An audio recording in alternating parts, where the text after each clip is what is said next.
3일 밤이 지나면 성탄절이 됩니다. 성탄절은 예수님께서 이 땅에 오신 날입니다.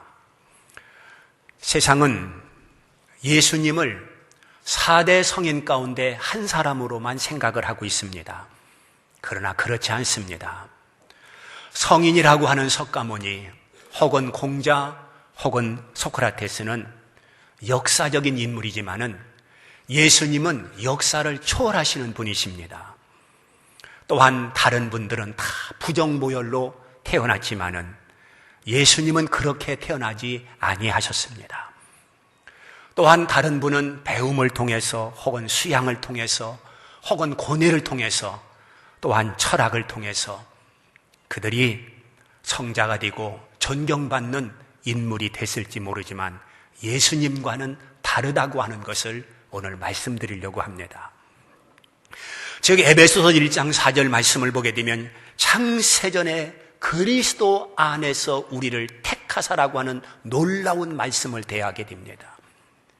이 말씀을 보건대 이미 하나님께서 만물을 만들기도 전에 하나님의 마음에 그리스도를 통한 죄인을 구원하기로 계획하시고 설계하셨다고 하는 것을 말씀하고 있는 것입니다. 얼마나 신비한 말씀입니까?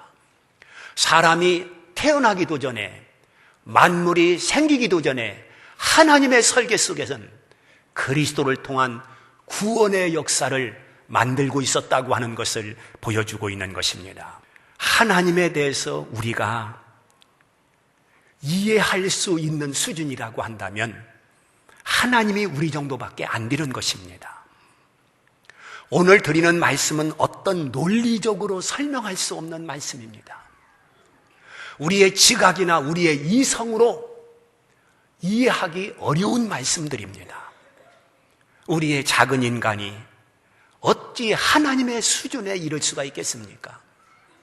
오늘 말씀은 그냥 믿어야 되는 것이고 아멘으로 받아야 되는 것이고 말씀대로 인정해야 되는 것입니다.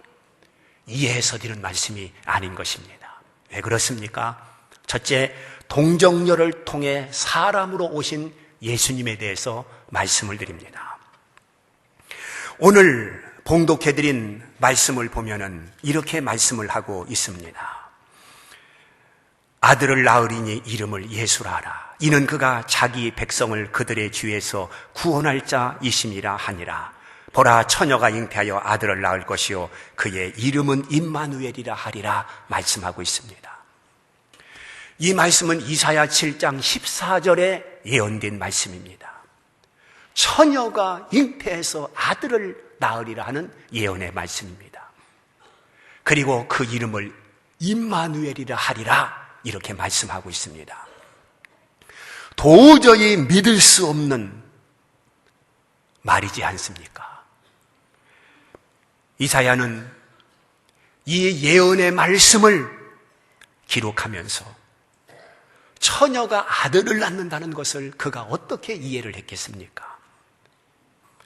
처녀가 아들을 낳는다는 이 놀라운 일을 이사야가 책에 기록할 때에 혹 사람들에게 미친 문소리를 듣지 않을까 생각을 왜 안 했겠습니까? 그러나 이사야는 믿음 있는 사람이었습니다. 이것은 하나님의 약속이고 이것은 하나님의 말씀이기 때문에 그대로 된다고 하는 믿음이 있었기 때문에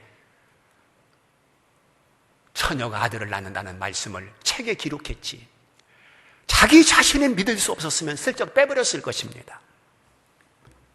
사랑하는 성도 여러분, 이사야 선지자는 앞으로 700년 후에 되어질 일을 지금 예언하고 있는 것입니다. 그러면 왜 하나님께서 처녀의 몸에서 오시도록 그렇게 계획을 하셨겠습니까? 하나님이 사람으로 오실 수 있는 수단이 그 방법이었기 때문에 그렇습니다. 왜 하나님이 사람으로 와야만 했겠습니까? 분명한 이유가 있습니다. 그것은 선악을 알게 하는 나무의 열매를 따먹지 말아라, 먹으면 죽으리라 하나님의 선고가 있었는데 첫사람은 그 선악을 알게 하는 나무의 열매를 따먹었습니다. 하나님의 경고대로 그는 죽는 인생이 된 것입니다. 아담의 후예들은 모두가 죽습니다. 죄의 싹은 사망이라고 했습니다. 그리고 죽음은 하나님께서 정한 것이라고 했습니다. 누구도 피할 길이 없습니다. 그런데 사는 유일한 방법이 하나 있는데 그것은 나를 대신해서 누군가가 죽어주는 것입니다. 그러나 세상을 바라보아도 사방을 바라보아도 나를 위해서 죽어줄 자는 없습니다. 그래서 하나님이신 예수님께서 사람의 몸을 가지고 이 땅에 오셔서 나를 대신해서 죽으시기 위해서 사람으로 이 땅에 오신 것입니다. 남자와 여자가 결혼해서 출생한 아이라고 한다면 그 아이는 남자 아이는 될 수 있어도 하나님의 아들이 될 수 없습니다. 그래서 처녀의 몸에서 예수님이 출생하도록 하나님께서 계획을 하신 것입니다. 또한 처녀 마리아의 몸에서 출생했다고 한다면 그 아이는 하나님의 아들로 불려지기보다는 그 여자의 아이로 불려질 것입니다. 그래서 하나님께서는 어떻게 계획하셨느냐 하면 마태복음 1장 18절에 보니까 성령으로 잉태시킨 것입니다. 그래서 예수님은 사람이면서 하나님으로 이 땅에 오신 분으로 오늘 우리의 구원주가 되신다고 하는 것을 알게 됩니다. 아들을 낳으리니 그 아들이 바로 임마누엘이라고 말씀을 하고 있습니다. 임마누엘이라 하리라. 임마누엘이라 하리라 하는 이 말씀은 하나님이 우리와 함께 하신다는 것입니다. 즉 하나님이 사람이 되셨기 때문에 사람과 구체적으로 함께하는 그런 역사, 그런 은혜, 또한 그런 사실이 주어진 것입니다. 사람과 같이 식사도 하고 사람과 같이 잠 자기도 하고 사람과 같이 활동하기도 하시고 또한 고난도 당하시고 또한 십자가도 짊어지실 수가 있었던 것입니다. 임마누엘, 하나님이 우리와 함께 하신다. 사람으로 오셨기 때문에 우리와 구체적으로 함께 하실 수 있었던 것입니다. 성령으로 잉태되었기 때문에 또한 하나님의 아들이라고 하는 것을 확증할 수가 있는 것입니다. 예수님이 공생애를 시작하면서 예수를 잉태한 마리아는 어머니가 아니라 여자로 불려지고 있는 것을 볼 수 있습니다. 가나의 혼인잔치에 예수님이 초청을 받았을 때에 그의 어머니 마리아도 함께 초청을 받았습니다. 포도주가 떨어졌습니다. 그때 마리아는 예수님에게 부탁을 했습니다. 포도주가 떨어졌나이다. 그때 예수님은 여자여 나와 무슨 상관이 있나이까라고 말합니다. 여자여 나와 무슨 상관이 있나이까. 바로 여자일 뿐입니다. 하나님께서 여자의 몸을 빌려서 사람으로 이 땅에 오신 것입니다. 그래서 동정녀 처녀의 몸에서 하나님이신 예수님께서 탄생하셨다고 하는 것을 성경에 기록하고 있습니다. 그리고 두 번째는 베들레헴에 사람으로 출생하신 예수님이십니다. 베들레헴에서 사람으로 출생하신 예수님. 하나님은 예수님께서 태어날 동네, 마을까지도 구체적으로 예언을 해놓으셨습니다. 예수님께서 태어나기 전 500년 전에 미가라고 하는 선자를 통해서 장차 오실 하나님이신 예수님은 어디에서 태어나실 것이냐. 미가서 5장 2절에 보니까 베들레헴 에브라다야 너는 유다 족속 중에 작을지라도 이스라엘을 다스릴 자가 내게서 내게로 나올 것이라. 이렇게 예언해 놓고 있습니다. 즉 에브라다 지방에 있는 베들레헴이라고 하는 마을에서 예수님께서 탄생하신다는 약속의 말씀입니다. 에브라다라고 하는 말을 여기에 삽입하고 있는 것은 갈릴리 지방에도 베들레헴이 있고 또한 에브라다 지방에도 베들레헴이 있기 때문에 어느 베들레헴에서 예수님이 탄생할 것인가를 구체적으로 알려주기 위해서 베들레헴 에브라다야 너는 유다 족속 중에 작을지라도 이렇게 말씀하고 있는 것입니다. 하나님의 말씀은 한치의 오차도 없이 정확하게 예언된 대로 약속된 대로 바로 역사 속에서 이루어지고 꽃이 피고 있는 것을 볼 수 있습니다. 베들레헴은 다윗의 후손들이 살던 작은 마을입니다. 어느 누구에게도 주목받지 못했던 그런 마을에 불과합니다. 그러나 거기에 예수님께서 탄생하셨다고 하는 것을 마태복음 2장 1절에서 말씀하고 있습니다. 헤롯 왕 때 예수께서 유다 베들레헴의 나시메, 유다 베들레헴의 나시메라고 말씀하고 있습니다. 사랑하는 성도 여러분, 바로 예수님은 생명의 양식으로 이 땅에 오셨습니다.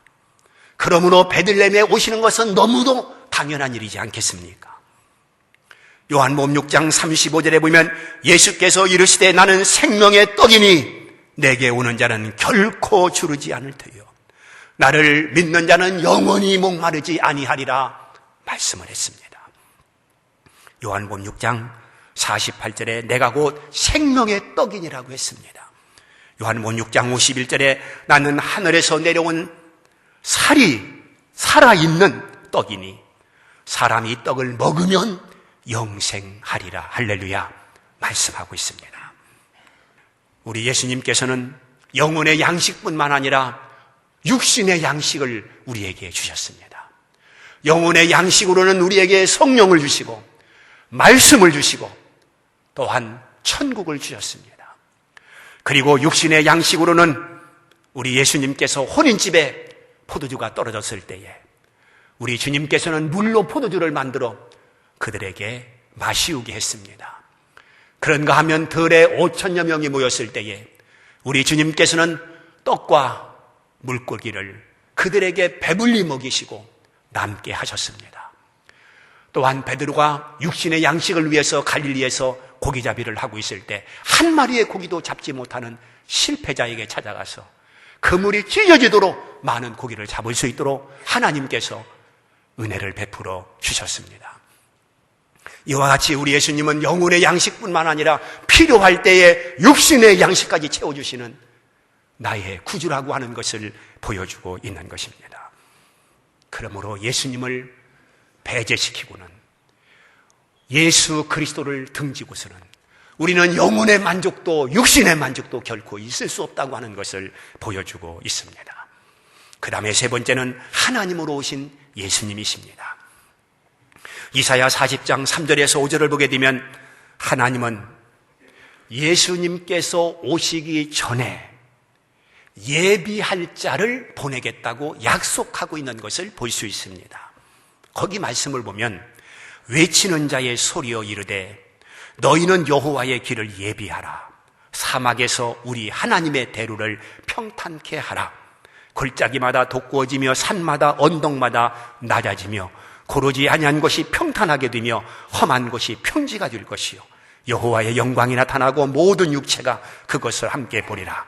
이는 여호와의 입이 말씀하셨느니라. 이렇게 기록되고 있습니다. 여기서 중요한 것은 무엇이냐면 너희는 여호와의 길을 예비하라는 것입니다. 사막에서 우리 하나님의 대로를 평탄케 하라는 것입니다. 무슨 뜻입니까? 여호와께서 갈 길을 예비하라. 하나님이 갈 길을 평탄케 해놔라. 하나님이 오신다는 것이고 하나님이 갈 것이기 때문에 그 길을 준비하라고 말씀하고 있는 것입니다. 그런가 하면 말라기에서 역시 이렇게 예언하고 있습니다. 말라기 3장 1절에 보면 만군의 여호와가 이르노라. 보라 내가 내 사자를 보내리니 그가 내 앞에서 길을 준비할 것이요 이건 말라기 선지자가 내가 말한다가 아닙니다. 여호와의 말씀입니다. 만군의 여호와가 이르노라. 뭐라고 말씀하십니까? 보라, 내가 내 사자를 보내리니 예비할 자를 보내겠답니다. 왜 예비할 자를 보내냐?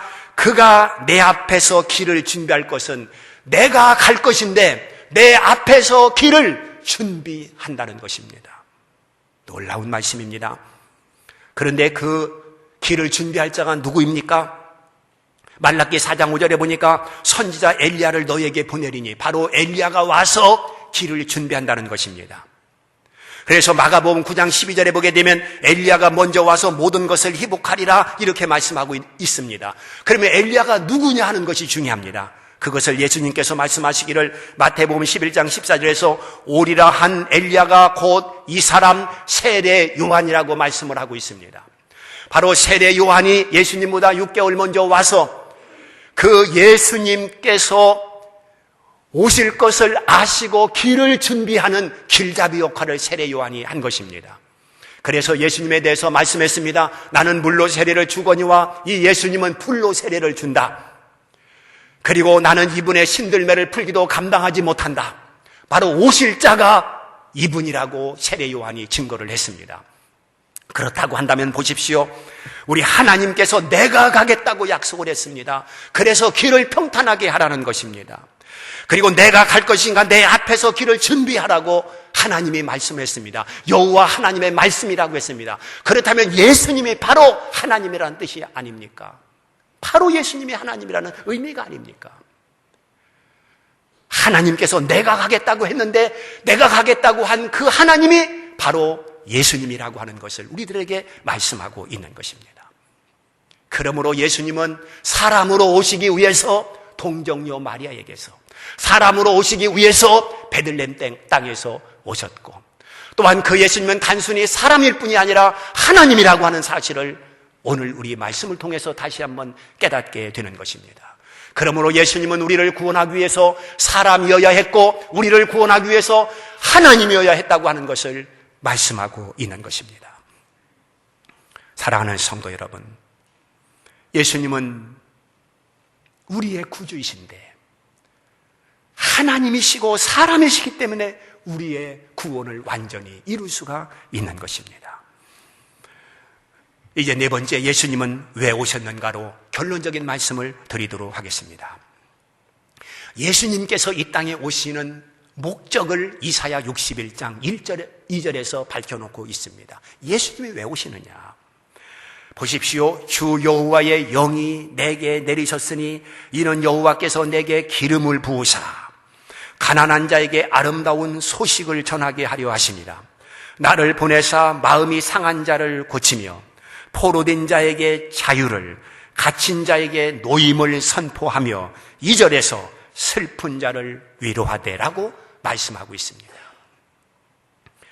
여호와의 영이 예수님과 함께해서 예수님이 어떠한 사역을 할 것인가를 구체적으로 밝혀놓고 있는 말씀이 이사야 61장 말씀입니다.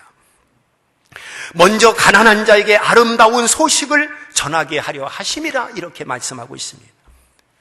여기 가난한 자라고 하는 것은 소위층 혹은 빈민층, 당시에 인정받지 못하고 대접받지 못하는 사람들, 병든 자들, 고아와 가부들, 그 모든 사람들이 여기에 포함되는 것입니다. 그들은 소외되었습니다. 그들은 길을 펴고 살지를 못했습니다. 그러나 예수님께서 그들에게 아름다운 소식을 전하기 위해서 이 땅에 오신다는 것입니다. 바로 주님은 희망이요 소망이라고 하는 것을 우리에게 보여주고 있는 것입니다. 그리고 두 번째는 마음이 상한 자를 고친다라고 말씀을 하고 있습니다. 마음이 상한 자, 마음에 상심한 자, 마음에 고통을 가지고 있는 자, 근심과 걱정을 가지고 있는 자, 이 세상에서 몸부림치고 발부둥쳐도 문제 해결할 수 없어서 밤잠을 이루지 못하고 있는 자들을 향해서 그들을 고쳐주시고 그들을 회복시켜주기 위해서 예수님께서 오신다라고 말씀하고 있는 것입니다.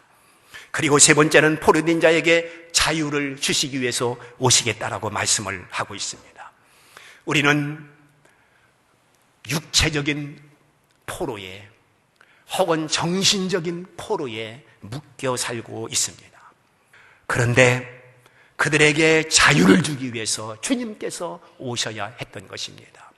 그래서 진리 안에서 너희가 자유케 하리라 라고 말씀을 선포하셨습니다. 묶여 산다고 하는 것은 슬픈 일입니다. 묶여 산다고 하는 것은 고통스러운 일입니다. 그리고 사탄이 우리를 묶어서 지옥으로 어둠의 세계로 끌고 가고 있었는데 우리는 맹목적으로 끌려가고 있었습니다.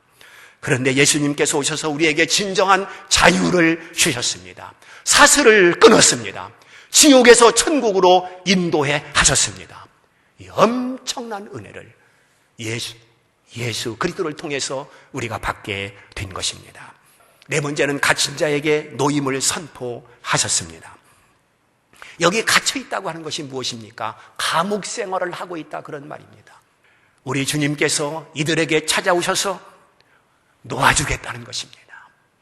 철장 권세가 그를 감당하지 못하도록, 베드로에게 옥문이 감당하지 못하고 바울과 실라에게 옥문이 감당할 수 없었던 것처럼, 그들 앞에서 맥없이 옥문이 열려졌던 것처럼 예수 그리스도 안에서 갇힌 자에게 노임이, 그리고 굳게 닫혀진 옥문이 열려지는 그런 축복이 있는 줄 믿습니다. 주님만이 우리의 소망이라는 뜻입니다. 주님만이 인생의 문제를 해결할 수 있다고 하는 것을 우리에게 보여주고 있는 것입니다. 마지막 다섯 번째는 슬픈 자를 위로한다라고 말씀하고 있습니다. 이 세상은 울면서 태어나서 울면서 죽어가는 것이 인생들이지 않습니까? 바로 이 세상은 슬프다는 뜻입니다. 살면서 울어야 할 일들이 얼마나 많습니까? 사람들이 울면서 살고 있습니다. 그만큼 세상은 고통스럽다는 뜻입니다. 여기는 천국이 아니기 때문에 우리는 고통과 싸우면서 살아야 할 사람들이라는 것을 부정할 수가 없을 것입니다. 그런데 이렇게 슬픔 당한 자들을 위로하기 위해서 예수님께서 성탄하신 줄 믿습니다.